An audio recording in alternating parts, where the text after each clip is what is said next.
Moikka! Mä olen Mari Kasti, fitnessurheilija ja tällä hetkellä raskaana. Odottelen esikoistani. Ja mä olen tehnyt tämmöistä videoblogia ja vähän kertonut tuolta niin kuin jostain urheiluista ja kisoihin valmistautumisesta ja muutenkin tämmöisestä niin kuin fitnesspuolen juttuja.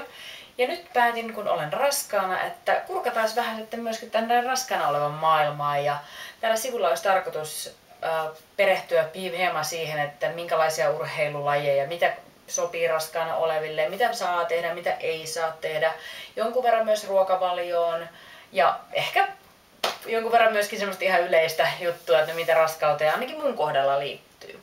Mä haluan muistuttaa tässä vaiheessa jo heti, että jokainen raskaus on yksilöllistä. Kuuntele aina omaa kroppaas. Välttämättä se, mikä sopii mulle, ei sovi sulle.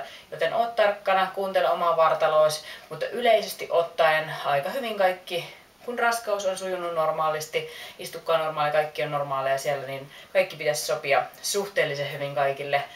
Joten ei muuta kuin tervetuloa sivulle tutustumaan videoihin ja urheilujuttuihin ja testaamaan niitä. Lähettäkää mielellään mulle kysymyksiä tai jotain semmoisia ideoita, mitä haluatte kuulla, mistä lajeista haluatte kuulla. Mun raskaus kestää vielä muutaman kuukauden ja sen ajan tässä seuraillaan sitä loppuun saakka. Mutta sen jälkeen siirrytään sitten ehkä muiden raskauksiin ja jatketaan toivottavasti sivuston toimintaa myöskin sen jälkeen, kun lapsi on tullut ulos.